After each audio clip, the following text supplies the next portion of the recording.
Bonjour tout le monde, nous sommes mardi 12 décembre 2017 et voici notre point bourse.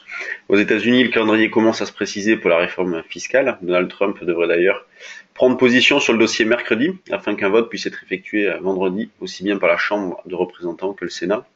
Ce qui fait que le Dow Jones, le SP500 et le Nasdaq ont terminé en hausse hier. Le Dow Jones en hausse de 0,23%, le SP500 de 0,32% et le Nasdaq de 0,51%. Le CAC, lui, est toujours aussi calme. Les acteurs sont sans ambition, sans initiative. Le marché, à l'approche de l'échéance, tourne autour toujours de 5400 points. On continue bien évidemment à travailler principalement à l'achat. Hier, on a d'ailleurs pu le faire dans la zone des 85-90. Il a fallu être patient pour déboucler, puisqu'il a fallu attendre 22 heures notamment, puisqu'on avait proposé comme niveau de sortie 5403,5 sur notre salle des marchés. Aujourd'hui, l'idée reste toujours d'acheter donc sur les plus bas de hier, d'hier, autour de tant que le marché est au-dessus de 75-80 en pur intraday, il n'y a absolument aucun souci, aucune remise en question, et on se dirige tout droit vers une fin d'année en roue libre. En tout cas, c'était notre scénario il y a pas mal de temps déjà, et pour l'instant, ce scénario-là est parfaitement validé.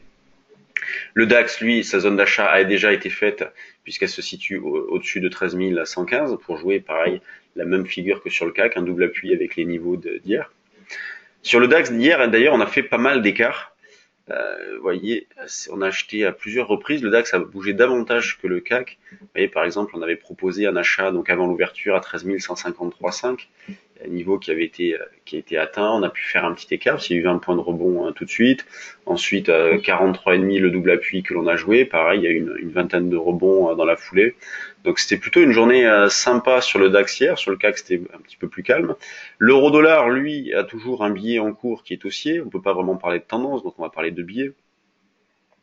On cherche également à acheter. Donc le niveau proche d'achat, c'est un 17,65, agressif. Sinon, plutôt vers un 17,45-50. Et hier, on a acheté dans cette zone-là. Vous voyez, c'est incroyable. On a acheté un 17,77. Vous voyez ce qu'on avait proposé. Alors, je sais plus trop où. Voilà, un 17,77 à 14 heures, valable jusqu'à 16 heures.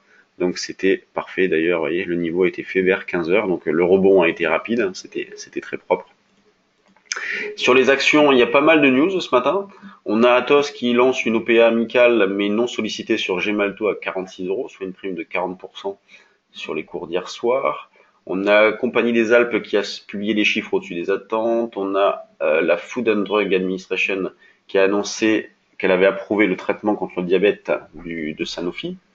On a Unibail qui va racheter le groupe australien Westfield pour 24 milliards et devenir ainsi le premier créateur et opérateur mondial de centres de shopping. Donc pas mal de choses sur les actions. Voyons voir au niveau des volumes ce que ça donne. On a donc un traçance Arcos. Donc Arcos, il y a un petit signal. On aura un petit signal volume au-dessus de 70 centimes sur Arcos. Qu'est-ce qu'elle a baissé celle-là? C'est quand même terrible cette valeur. Le Apple français, nous disaient certains il y a quelques années. Neovax, donc alerte volume de Neovax, c'est au-dessus de 57, donc le signal d'achat est déclenché. Donc Atos suite à son OPA sur Gemalto, qui est en hausse. Pas énormément de valeur, hein, toujours une spéculation qui reste modeste. J'ai l'impression que tout le monde est parti en vacances, donc pas énormément de spéculation. Sur les valeurs du CAC, eh bien toujours une grande régularité, ça chaque jour c'est le même constat. Alors bon, Unibail, il y a l'opération qui est en cours, donc qui déçoit, mais sinon, indépendamment des opérations, on voit que voilà, Saint-Gobain, bon, moins 2%, c'est pas méchant, Airbus plus 0,9, petit peu de poids, on va dire, allez, parce que c'est vrai que voilà, moins 2, non, c'est pas méchant, voilà. Toujours une grande régularité quand même, les grosses pondérations Sanofi, LVMH plus 0,20, Total 0,5, donc on voit que les grosses pondérations sont plutôt pas mal d'ailleurs, et ce sont celles qui sont en surbrillance ici. Et pour le reste, grande régularité, beaucoup d'arbitrage, des positions qui tournent petit à petit. Tout à l'heure, j'en parlais sur le forum, on avait, je vais vous donner la valeur actuelle maintenant, sur le futur, les positions qui sont tournées. Donc on a par exemple depuis l'ouverture, il s'est échangé 23 600 contrats sur décembre et 20 000 là sur janvier, donc on voit qu'énormément de positions tournent. Donc ça c'est à l'approche de l'échéance vendredi. La volatilité, elle, reste extrêmement faible. Si on regarde la volatilité sur les options, on est autour de 9,80 sur janvier, donc c'est vraiment très très très très faible. Donc vraiment pas pas d'anticipation négative de la part des opérateurs, sinon la volatilité ne serait pas à ces niveaux-là. Et ça fait un moment que ça dure.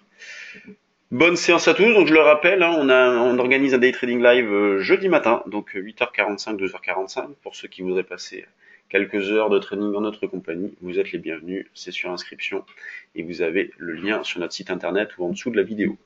Bonne journée à tous et à demain.